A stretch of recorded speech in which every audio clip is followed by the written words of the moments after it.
brakes.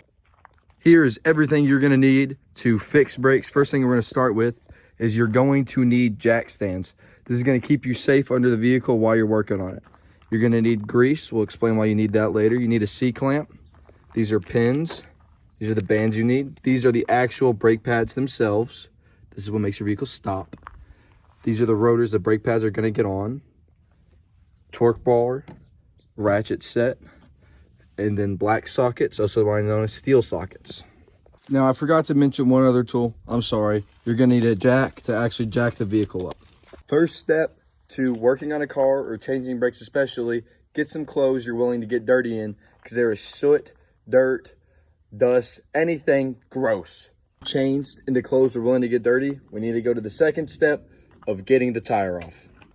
So the first step to getting this tire off is we gotta find the size of these lug nuts. They look like a 19, and they are. That fits perfectly on there. So now we're gonna use our torque bar. I prefer to use my torque bar. And we're going to use this to get the lug nuts off. Now, one other thing I need to mention about lug nuts is when you take them off, is you wanna go in a star pattern. This helps with the vehicle. It just helps to keep the lug nut strong and the lug nut safe. So I already broke this one, just so you know. Lefty loosey, righty tighty. You want to go left on these, counterclockwise. Get this lug nut off. And since I want to do a star pattern to keep the wheel and the lug nuts healthy, especially these parts of the thread, I want to go for this bolt next. Then I'll go for this one at the bottom down here, then this one, and then I'll finish off with this one. This keeps the lug nuts healthy and it keeps them strong. So I took the wheel off, but I have the vehicle jacked up. Now, this is about how much you trust your tools right here. I don't. Because I got both these jacks on Amazon for $60. And that one, you know, it's kind of sinking in the ground a little bit. So we're going to put both of them on there to hold the vehicle. Each one of these jacks is a 3-ton jack. So that means each one can hold 6,000 pounds. So that means they should be able to hold 12,000. This vehicle weighs about 2,000 pounds. If you're a safety guy and you like to be very safe working on vehicles, this is how you do it right here. Now the brake pads themselves. So here is your brake caliper. This is what squeezes your brake pads together to slow down your vehicle. Now to get this thing off, there's 2 bolts on the back here. There's one right here, and then there's one on the bottom right there. So this is the first step, is to get this thing off, and then we can start installing our new rotor and our new pads, which are right here.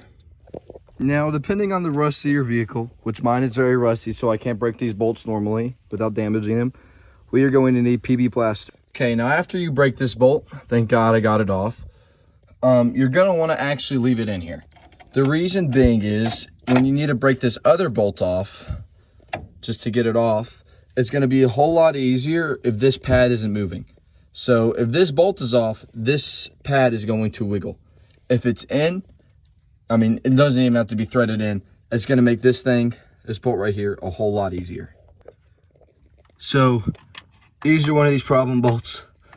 I probably should have shown you a video of it, but I was wailing on this thing for like 30 seconds. These things can be an absolute nightmare if done wrong. And you don't want to, you know, do anything dumb. Like some people, I've seen people use a hammer and a wrench to get these bolts off. Don't do that. It's a great way to snap a bolt. Be smart. If it's going to take some weight, it's going to take some weight to it. It's just how it is. So be smart with these bolts. They are strong. They are hard to get through. But once you get through it, ooh, it's getting tighter. That's not good.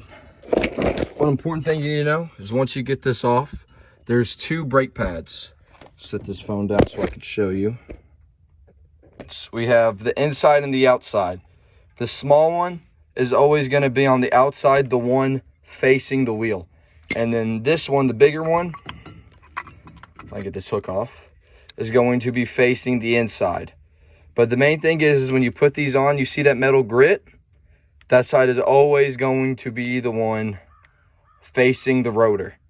Please remember that. There has been too many times where people don't remember that.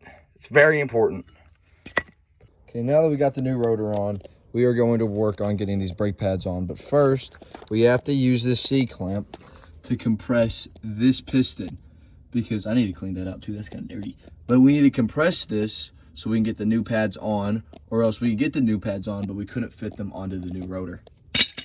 Now that we've compressed this, we can go ahead and start putting our pads on. Make sure you apply this brake grease onto the back of your brake pads before you install them. This grease prevents wear and tear and makes these things a lot stronger. It helps over time and it helps keep them healthy. After the pads are on, you just tighten these 2 bolts down and then you should be good to go from there. And when you do the lug nuts, you want to do the same star pattern. So I put that first lug nut on. I'm going to grab my second one. And I'm not going to tighten it all the way. I'm going to just go ahead and put the next one on across from it. And then you want to use a breaker bar. You can use a tie rod to tighten these lug nuts down, but you don't actually know the foot poundage. And that can lead to some problems, even though the problems are not guaranteed. So just go off of that for information. Yet again, this is very dirty job, but you should be able to get it done as long as you be patient. That's the main thing. A lot of people, when they work on cars, they see a bunch of stuff, they try it out, it's going good, then they see a bunch of stuff and they start giving up. You just got to keep going at it. Now, there's more to brakes than just what I showed you. There's all the stuff that you got to do with the rotor, but I'm not obligated to show you that today because I personally don't think I can give a good enough explanation on how to do it. And if you do it wrong, it can be very damaging to your vehicle. So I only showed you how to change the pads. I changed my rotor, but I mainly just showed you how to change the pads. So go off of that for your information, and then search up a video how to change your rotor if you're gonna do a full brake change. Have a good one.